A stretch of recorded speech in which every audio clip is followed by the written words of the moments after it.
രേണുസുതിക്ക് big ബോസിൽ പ്രതിദിനം 50,000 രൂപ കിട്ടിയിരുന്നു എന്ന രീതിയിൽ ഒരു വാർത്ത നിങ്ങൾ കേട്ടിട്ടുണ്ടായിരുന്നില്ലേ? ആരൊക്കെയോ പടച്ചുവിട്ട സാധനങ്ങൾ. അതായത് ഏതൊരു ഡോക്ടർ ബിലാലോ അങ്ങനെ എന്തോ ഒരാളുടെ പേജിൽ ഞാൻ കണ്ടിട്ടുണ്ടായിരുന്നു. ആള് നിരന്തരമായിട്ട് ഈ ഇപ്പൊ ബിഗ് ബോസിനകത്ത് നടക്കുന്ന കാര്യങ്ങൾ ആദ്യം തന്നെ പുറത്തുവിടുന്ന വ്യക്തിയാണ്. ഷൂട്ട് കഴിഞ്ഞ ഉടനെ തന്നെ ആൾക്കത് കിട്ടുന്നുണ്ട്. എങ്ങനെ കിട്ടുന്ന അറിയില്ല. ആള് ഡോക്ടറൊക്കെ എന്നാ പറയുന്നത്. ഓക്കെ, എന്തോ ആവട്ടെ. ആളൊക്കെ പറഞ്ഞിട്ടാണ് നമ്മളൊക്കെ വിശ്വസിച്ചു. ഓ, ബിഗ് ബോസിൽ കയറിയപ്പോ രേണുസുതിക്കാണ് ഏറ്റവും കൂടുതൽ ശമ്പളം കിട്ടിയിരുന്നത് 50,000 രൂപ എന്നൊക്കെ. പക്ഷെ രേണു ആ കാര്യങ്ങളൊക്കെ തള്ളി 250 ഉറുപ്പ്യ പോലും കിട്ടുന്നില്ല എന്നൊക്കെയാണ് പറയുന്നേ. കൊള്ളാം അല്ലേ? നമുക്ക് എന്തായാലും നേരെ വീഡിയോയിലോട്ട് കിടക്കാം. അതുകൂടാതെ തന്നെ തന്റെ കാമുകനെ കുറിച്ചിട്ടുള്ള ഒരു കാര്യം കൂടിയും പറയുന്നുണ്ട്. മുസ്ലിമാണ് പയ്യൻ എന്നൊക്കെ പറയുന്ന ഒരു കാര്യം. നേരെ വീഡിയോയിലോട്ട് കിടക്കാം. നിങ്ങളുടെ ക്ഷമ ഞാൻ പരീക്ഷിക്കുന്നില്ല.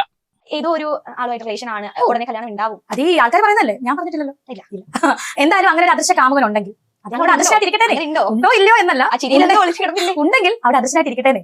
അതപ്പോ എന്നായിരിക്കും റിവീൽ ചെയ്യാൻ പോകുന്നത്? നമ്മൾ 2 വർഷം സമയം, 2 വർഷം ഉണ്ടെങ്കിൽ ഉണ്ട്, ഇല്ലെങ്കിൽ ഇല്ല. അങ്ങനെ ഇരിക്കുന്നതാണ്. ചിലപ്പോൾ മറ്റേ മഴ പെയ്യാലും പെയ്യാതിരിക്കാനും ഉണ്ട്. എന്തായാലും നമുക്ക് വരുന്നിടത്ത് വെച്ച് കാണാം. ഇപ്പൊ റിവീൽ ചെയ്യാൻ താല്പര്യമില്ലേ? ഇല്ല, ഒരു താല്പര്യമില്ല. ഇല്ല, താല്പര്യമില്ല.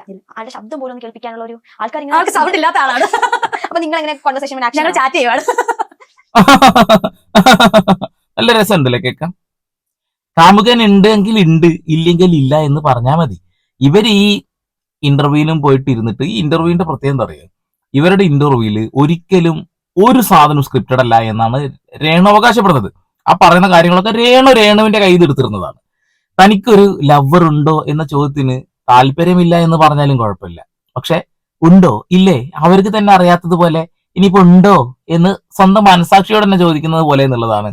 1.5 ഇന്റർവ്യൂ ആണ് കേട്ടോ. യഥാർത്ഥ രേണു എന്താന്ന് ഈ ഒരു ഇന്റർവ്യൂയിലൂടെ കൃത്യമായി മനസ്സിലാവുന്നുള്ളതാണ്. ജനങ്ങളുടെ മുന്നിൽ ഒരു ക്യൂരിയോസിറ്റി ഉണ്ടാക്കി കൊടുക്കുക.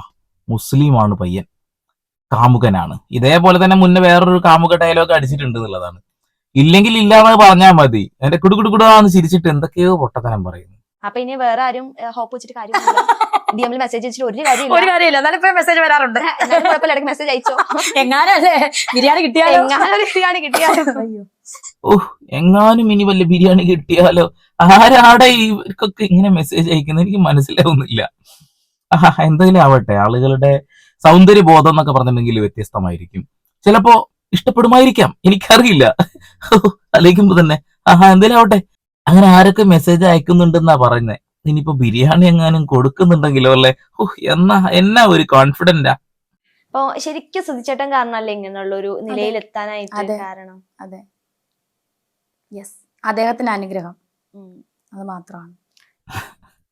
അദ്ദേഹത്തിന്റെ അനുഗ്രഹം മാത്രമാണ് എന്നുള്ളത് അടിപൊളി. ഒരാൾ മരിച്ചിട്ട് ഫേമസ് ആവുക എന്ന് പറഞ്ഞിട്ടുണ്ടെങ്കിൽ വലിയ സംഭവമാണെന്ന രീതിയിലാണ് എടുക്കുന്നത് കേട്ടോ. ലോകത്തിൽ ഒരുപാട് വിധവകളുണ്ട്. അവരൊന്നും ഇപ്പോ സെലിബ്രിറ്റികളുടെ ഭാര്യമാർ തന്നെ വിധവകളായിട്ട് ഒരുപാട് ആളുകളുണ്ട്. ആരെയും നമ്മൾ കാണാറില്ല എന്നുള്ളതാണ്. പക്ഷെ എവിടെ എന്തുപയോഗിക്കണം എന്ന് അവർക്ക് അറിയാത്തത് കൊണ്ടാന്നുള്ളതാണ്. ഇത് ഉപയോഗിച്ചു കഴിഞ്ഞാൽ എനിക്ക് മരണപ്പെട്ട ആളിനേക്കാൾ മുകളിൽ എത്താമെന്നുള്ള ബോധം കൊണ്ട് തന്നെയാണ് അവർ ആ ലെവലിൽ എത്തിയിട്ടുള്ളത്.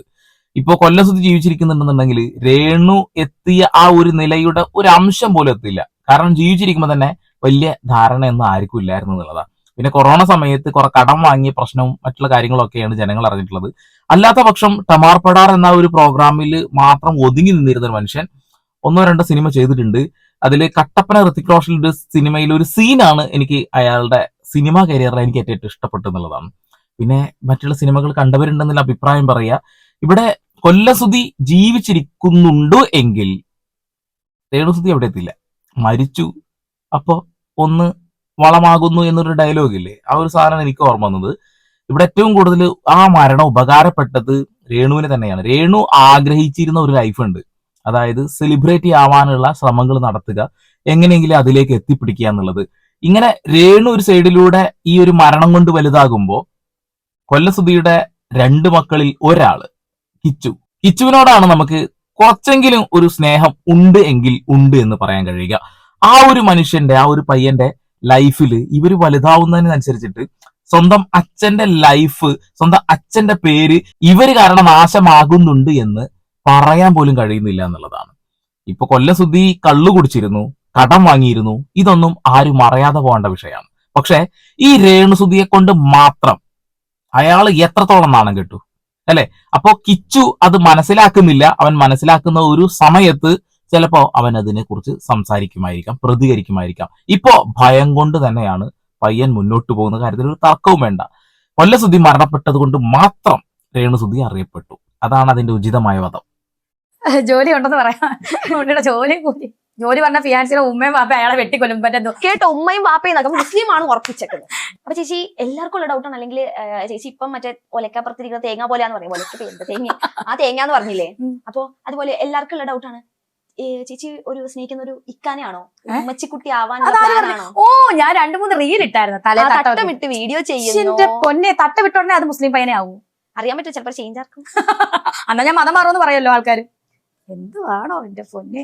അതെ അതെ അതെ, ഈ വാക്ക് കേൾക്കുമ്പോൾ നമ്മൾ വിചാരിക്കും ആ ശരിയാണല്ലോ, 2 തട്ടമിട്ട് വീഡിയോ ചെയ്ത് അപ്പോഴത്തേന് മുസ്ലിം ആയോ, അല്ലെങ്കിൽ മുസ്ലിം കാമുകനാണ് എന്ന് പറയാൻ നിങ്ങൾക്ക് ഉളുപ്പുണ്ടോ എന്നൊക്കെ ചോദിക്കുന്ന ആളുകളുണ്ടാവും അല്ലെ?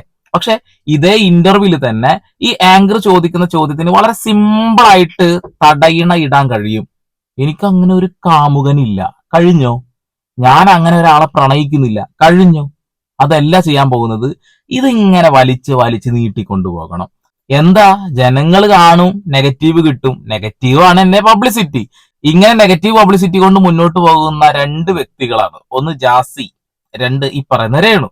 ഇതിലിപ്പോ ഒരുപാട് ആളുകൾ വലിയ രീതിയിൽ സപ്പോർട്ട് ചെയ്തിട്ടൊക്കെ രംഗത്ത് വരുന്നുണ്ട്.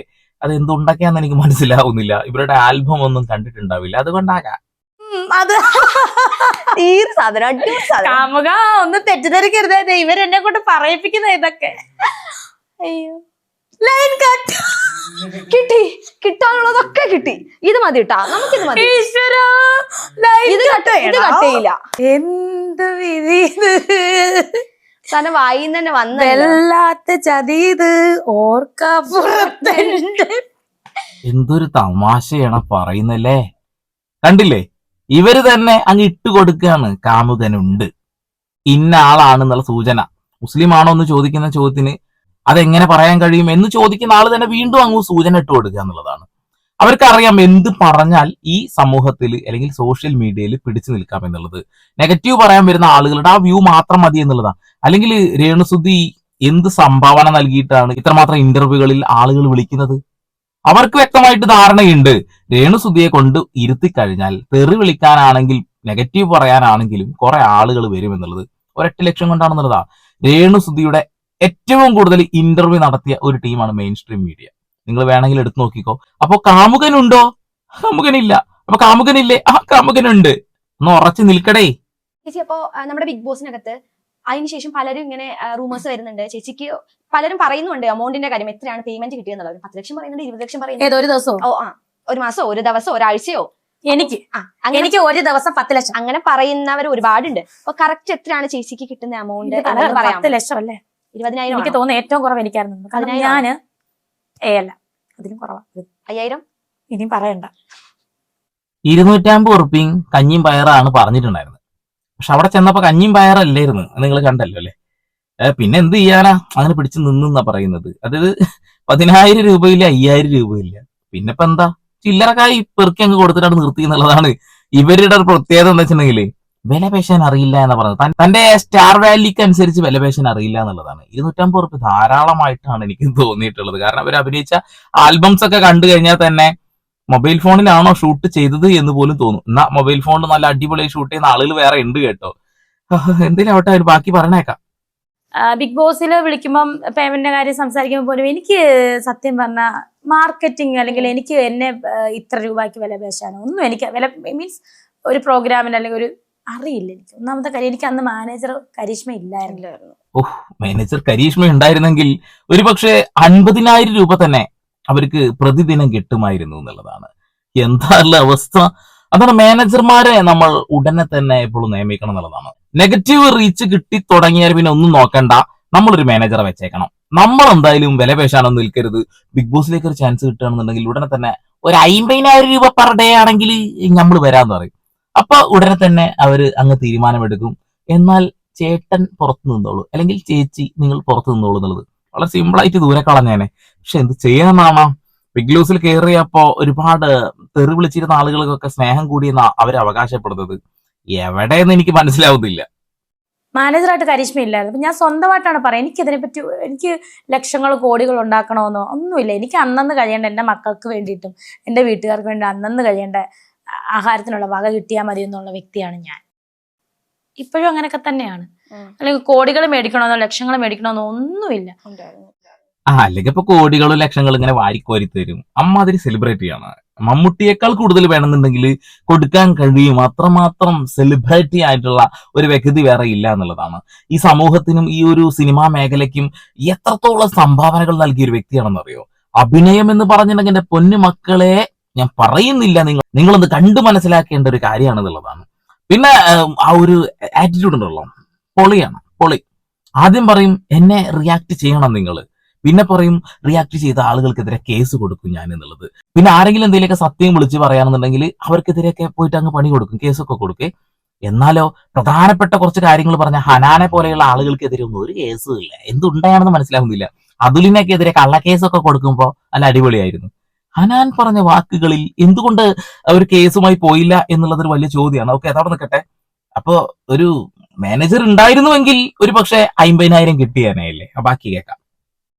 ഇപ്പൊ കരിഷ്മ ഉള്ളതുകൊണ്ട് ഏകദേശം എനിക്ക് അർഹതപ്പെട്ട പേയ്മെന്റ് കുറച്ചെങ്കിലും അവള് പറഞ്ഞവള് മേടിച്ചു തരുന്നുണ്ട്. എനിക്കന്ന് പറയാൻ പോലും എനിക്ക് അതിനുള്ളൊരു അറിവില്ലായിരുന്നു. എനിക്ക് പറഞ്ഞു തരാൻ ആരും ഇല്ലായിരുന്നു. ഞാൻ കണ്ടുപിടിച്ച സൂചനയാണ്. സൂചനയാണെങ്കിൽ നാളെ തരാന്ന് പറഞ്ഞാൽ പിന്നെ ഒരു മാസം കഴിഞ്ഞ് പേയ്മെന്റ് തരാന്ന് പറഞ്ഞാലും സൂചന മിണ്ടാതെ കേട്ടോണ്ട് വരും. അങ്ങനത്തെ ഒരാളായിരുന്നു അദ്ദേഹം. അപ്പൊ അദ്ദേഹത്തെ കണ്ടു പഠിച്ചുകൊണ്ട് എനിക്കറിയില്ല അങ്ങനെ അധികം പേയ്മെന്റ് ഒന്നും പറയാം. സോ വളരെ ഏറ്റവും കുറവ് എനിക്കായിരുന്നു തോന്നുന്നു. എല്ലാവരും കാര്യം ചോദിക്കട്ടെ, ഇപ്പൊ ഈ കൊല്ലം സുധി സ്റ്റേജ് പ്രോഗ്രാമിന്റെ കാര്യം നമുക്കറിയില്ല. നമ്മളാകെ ടി വിയിൽ വരുന്ന സാധനങ്ങൾ മാത്രമേ കാണാറുള്ളൂ. ടി വിയിലുള്ള ഒരു പ്രോഗ്രാം ടമാർപ്പടാറല്ലാതെ വേറെ ഏതെങ്കിലും പ്രോഗ്രാം കണ്ടിട്ടുണ്ടോ? എനിക്കത് ഓർമ്മയില്ല, അതുകൊണ്ട് ചോദിക്കുകയാണ് കേട്ടോ.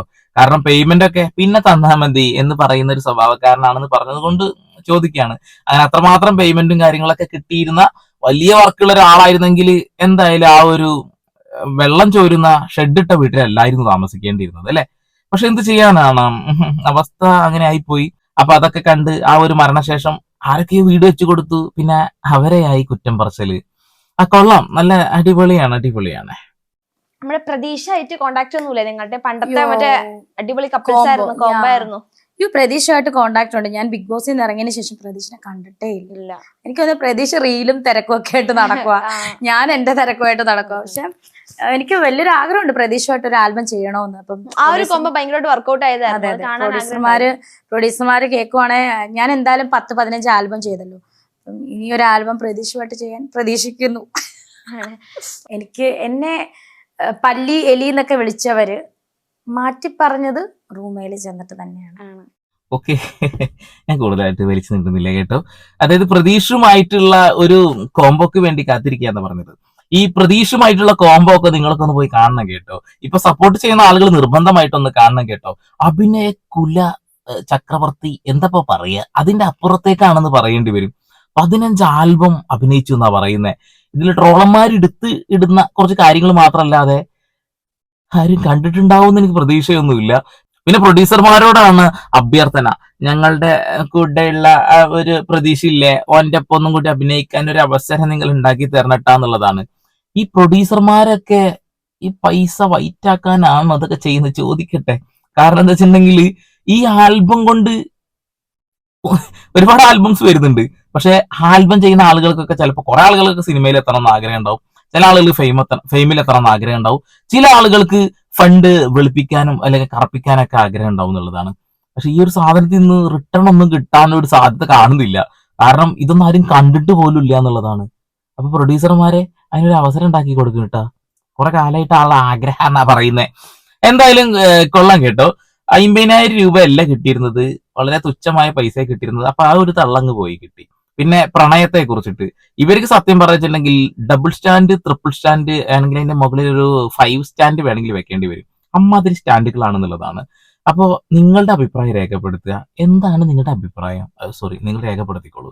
വീണ്ടും പുതിയ വാർത്താവിശേഷങ്ങളുമായി സന്ദീപ് പോൾ സൈനിങ് ഓഫ്.